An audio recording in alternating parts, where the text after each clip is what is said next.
പ്രകൃതിയുടെ താളലയം സംരക്ഷിക്കാനുള്ള പ്രവർത്തനങ്ങളിൽ കൂടുതൽ ജാഗ്രതയോടെ നമുക്ക് മുന്നോട്ട് പോകാം. കാലത്തിൻ്റെ വേഗവാണിക്ക് ചെവി കൊടുത്താൽ നമ്മുടെ ഭാവി ഇനിയും ശോഭനമാക്കാം.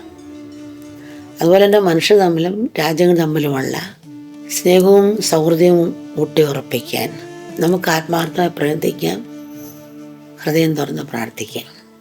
പ്രാർത്ഥിക്കുക എന്ന് പറഞ്ഞ് എന്തെന്ന് വെച്ചാൽ, നമ്മൾ പ്രാർത്ഥിക്കുമ്പം അത് തരംഗ രൂപത്തിൽ ജനങ്ങളിൽ പോയിട്ട് ചിലപ്പോൾ ഒരു മാറ്റം, മനസ്സിന് മാറ്റം വരുത്താം.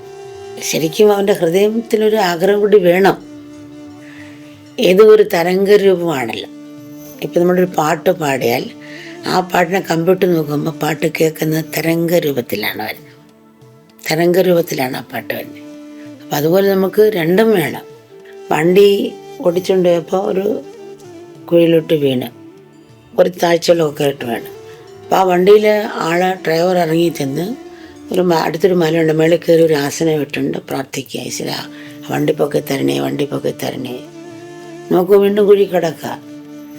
അപ്പം എന്ത് ഈശ്വരൻ്റെ പ്രാർത്ഥന കേൾക്കുന്നില്ലേ, ഈശ്വരനെ ചീത്ത വിളിക്കുക.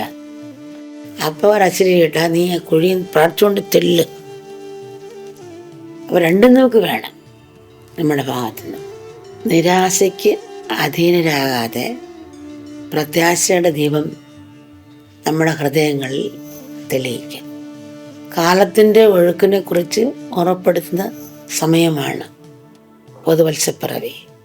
ഒരു നിഴൽ പോലെ മരണം ഓരോരുത്തരുടെയും പിന്നാലെയുണ്ട്.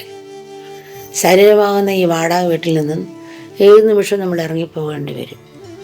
മരണം നമ്മളെ കീഴ്പ്പെടുത്തുന്നതിന് മുമ്പ് കർത്തവ്യങ്ങൾ പലതും നമ്മൾ ചെയ്തു തീർക്കാനുണ്ട്. ഭൂതകാലത്തിലേക്ക് തിരിഞ്ഞു നോക്കി നമ്മൾ സ്വയം വിലയിരുത്തണം.